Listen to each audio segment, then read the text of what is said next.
আজকে যদি বাংলাদেশের সকল মানুষ আমাকেও ভোট দেয়, আমি বাংলাদেশের ক্ষমতায় গিয়ে ইসলাম প্রতিষ্ঠা করতে পারবো না।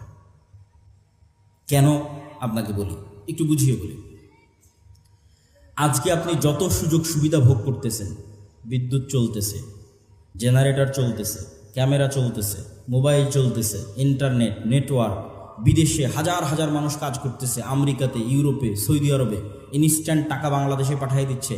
বাংলাদেশের সাথে সারা বিশ্বের কত বড় বড় ব্যবসায়ী ডলারের ভিত্তিতে ব্যবসা করতেছে। কালকে মনে করেন আজ সারা বাংলাদেশের মানুষ আবেগে হুজুগে আমাকে ভোট দিয়ে দিল যে ঠিক আছে, আজকে আমি বাংলাদেশের ক্ষমতার মালিক হয়ে গেলাম একচ্ছত্রভাবে। এবার আমি স্ট্রিক্টলি ইসলাম বাস্তবায়ন করতে যাচ্ছি। যখন আমি স্ট্রিক্টলি ইসলাম বাস্তবায়ন করতে যাব, তখন বিশ্বের যারা মোড়ল আছে তারা কি আমার সাথে থাকবে না আমার শত্রুতা করবে? শত্রুতা করবে, আমার সাথে থাকবে না।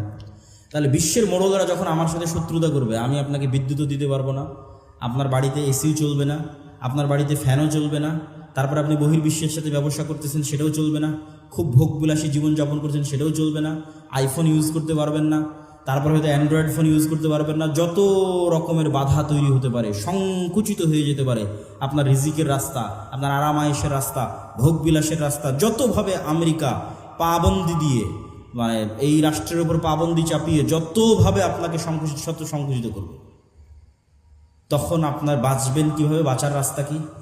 যদি আপনার আগে থেকে ইমান থাকতো, ইমান বিল গায়েব যদি ইয়াকিনের লেভেলে থাকতো, ইমান বিল গায়েবের একটা হচ্ছে আখেরা, পরকাল, যে এই দুনিয়া কিছুই না, এই দুনিয়াতে মরি বাঁচি এটা কিছুই না, পরকালের সফলতা সব কিছু, এটা মুখের কথা না।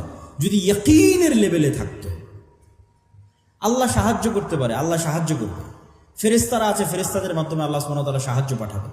এই ইমান যদি ইয়াকিনের লেভেলে থাকতো, তাহলে আপনি ধৈর্য ধারণ করতেন, সাথ দিতেন। কিন্তু যেহেতু আপনার ইমান বিল গায়ব ইয়াকিনের স্তরে নাই, পরের দিন আপনি আমার বিরুদ্ধে রাস্তায় নামবেন। এই বিদ্যুৎ নাই, কারেন্ট নাই, কিছু নাই, কিসের সরকার? ভাগাও। কিসের ইসলাম? কেন আপনি তো যেই লেভেলে আছেন ওই লেভেল থেকে ধাপ করে নিচে নামতে পারবেন না। আফগানিস্তান ওরা টিকে গেছে কেন? পরিপূর্ণ ধ্বংস হয়ে গেছে, মানুষের চাহিদাই নাই। 40 বছর থেকে যুদ্ধ চলতে চলতে মানুষের চাহিদাই নাই। কোনো মতে যদি জীবনের নিরাপত্তা পাওয়া যায়, কোনো মতে যদি ন্যায় বিচারের নিরাপত্তা পাওয়া যায়, সেটাই আমাদের জন্য যথেষ্ট। তখন টিকে গেছে। তাহলে ইমান বিল গায়েব লাগবে ইয়াকিনের স্তরে, অন্তত 90% মানুষের। তো মানুষের যতক্ষণ ইমান ঠিক না হবে, ততক্ষণ আমি ক্ষমতায় গেলেও এদেশে ইসলাম চালাতে পারবো না, এদেশে ইসলাম প্রতিষ্ঠা এবং পরিচালিত করতে পারবো না।